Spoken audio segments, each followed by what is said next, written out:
1. Am I the a-hole for telling my 35 female friends, 32 female fiance, 36 male, that it's their new house isn't his because he didn't contribute to purchasing it?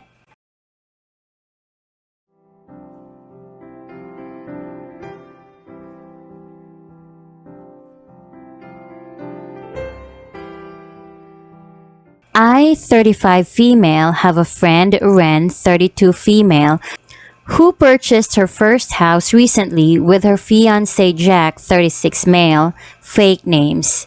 Ren and Jack had us over this past weekend to see their new house at a housewarming Halloween party.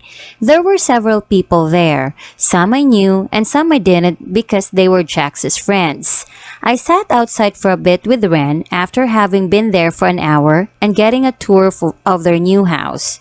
I asked Ren how it felt to officially be a homeowner, and she said it was probably their biggest accomplishment so far in their lives, and they were both so excited. She said she can't stop looking at our county's auditor's website and looking up to the house address to see their name on it.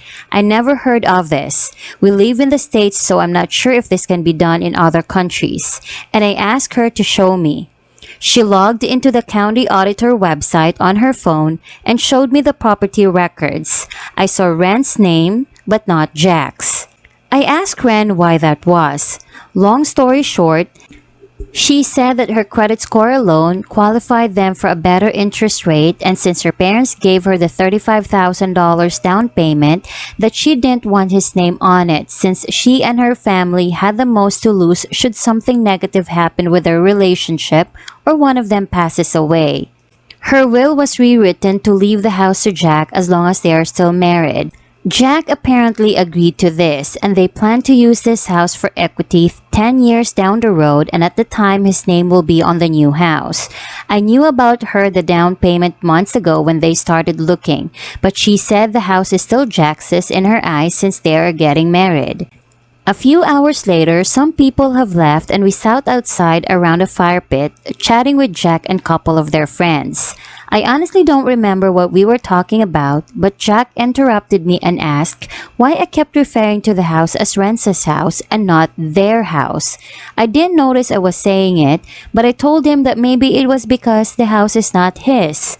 He asked what I meant, and I mentioned the house on the auditor website only had Ren's name on it. Ren said who cares and that he contributes to the bills and upkeep and he lives there, so it's his house. I said with all due respect, it isn't legally. The other friends were quiet, but Jack laughed at me. I asked what was so funny, but all he told me after sipping his beer was to get the heck off his property. I told him it's not his property and I wasn't going anywhere.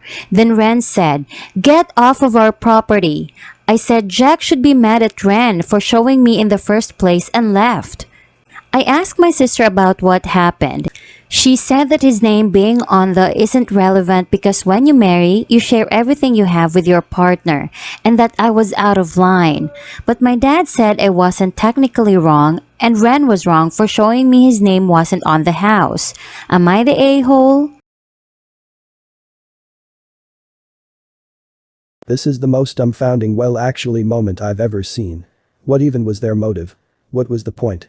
A big hell yeah to the couple for kicking her out. Props to the friend for backing her fiancé. I lolled. Especially seeing as who cares whose name is on the deed before marriage post-marriage. If they use commingled funds for the mortgage, guess what judge will make them either sell the house or buy the other out.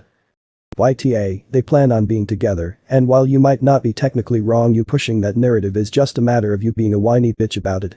Did you make sure you weren't sitting in his chair, eating his food or drinking his booze while you were there? After all, maybe your friend hadn't contributed financially to those, and then they weren't theirs but only his, right? They chose a financial arrangement for the house that was more beneficial, and when they get married all their finances and income may be shared. So what's the problem? Why does it bug you so much? Saying something like that is a joke, or saying it accidentally, and then making a joke of it is not a problem, pushing it as the absolute truth is. You'll know it's really obvious that you are brigading when you post on a submission that is a month old, right? I say this as a general statement to everyone who went through Oops comment history and posted on their post from a month ago. Maybe you would think this would be someone standing up for their friend whose new partner was pushing in on their property, but nope, even the person whose name is on the property considers it is too. OP knows better, of course. Some people care more about being pedantic. Lot of people hate them. Me, I drive a Toyota, annoying person. No you don't, you drive a Toyota Camry. This person is being pedantic about laws. Sure, he is legally right, but that doesn't matter in the real world. They are both getting married, and they found a loophole in the law, so their interest rate is lower. You'll know it's really obvious that you are brigading when you post on a submission that is a month old, right? I say this as a general statement to everyone who went through Oops comment history and posted on their post from a month ago. This incident plus the one where she tries to guilt her ex into coming back makes her sound insufferable. I didn't notice I was saying it, of course you did. You have to go clear out of your way to call it one specific person's house instead of the general your house. So like, if a roommate isn't on the lease, does he yell at them for saying my apartment? If a parent says okay, I gotta get little Timmy home, does he demand to see little Timmy's name on the deed?